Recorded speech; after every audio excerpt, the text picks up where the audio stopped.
ये कहानी गौतम बुद्ध के समय की है और इसमें एक धनी परिवार के पुत्र रट्ठपाल की जीवन यात्रा को बताया गया है। एक ऐसी यात्रा जो वैभव से वैराग्य तक पहुंचती है। रट्ठपाल की कहानी लगभग विस्तार से। बहुत समय पहले कुरु देश में एक समृद्ध नगर था, थुल्लकोठित। उस नगर में एक बहुत धनी सेठ रहता था। उसके पास अपार धन, भूमि, नौकर चाकर और हर तरह की सुख सुविधाएं थीं। उसका एकमात्र पुत्र था, रट्ठपाल। वो राजकुमार जैसा जीवन जीता था, इसीलिए लोग उसे राजा का बेटा जैसा ही मानते थे। रट्ठपाल का जीवन ऐशो आराम से भरा था। उसके पास सुंदर वस्त्र, स्वादिष्ट भोजन और मनोरंजन की अनगिनत साधन थे।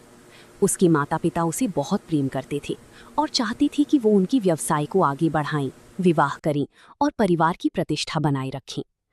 लेकिन रट्ठपाल की भीतर एक गहरी जिज्ञासा थी। जीवन का असली अर्थ क्या है? बुद्ध से पहली मुलाकात।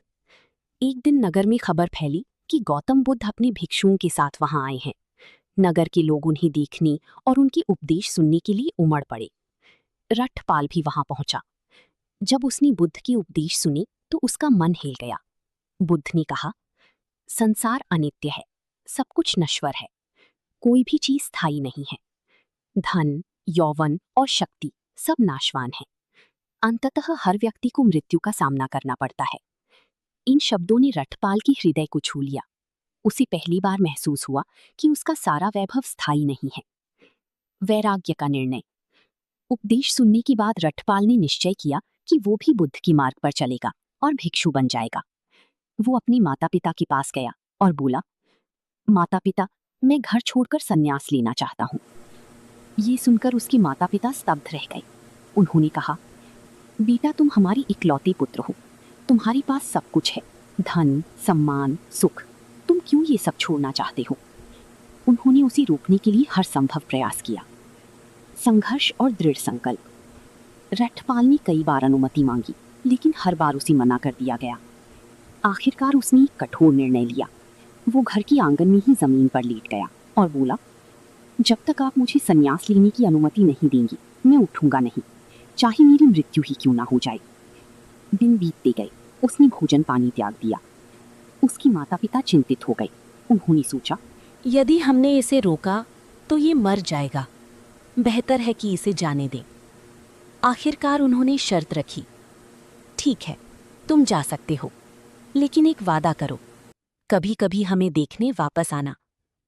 रट्ठपाल ने सहमति दी। भिक्षु जीवन की शुरुआत। रट्ठपाल बुद्ध के पास गया और उनसे दीक्षा ली। वो अब एक भिक्षु बन चुका था। भिक्षु जीवन आसान नहीं था। साधारण वस्त्र पहनना, भिक्षा मांगकर भोजन करना, ध्यान और अनुशासन का पालन करना, किसी भी प्रकार के भौतिक सुख से दूर रहना। लेकिन रट्ठपाल ने पूरी मन से इस जीवन को अपनाया। वो ध्यान करता, उपदेश सुनता और धीरे धीरे उसके भीतर गहरी शांति विकसित होने लगी। ज्ञान की प्राप्ति।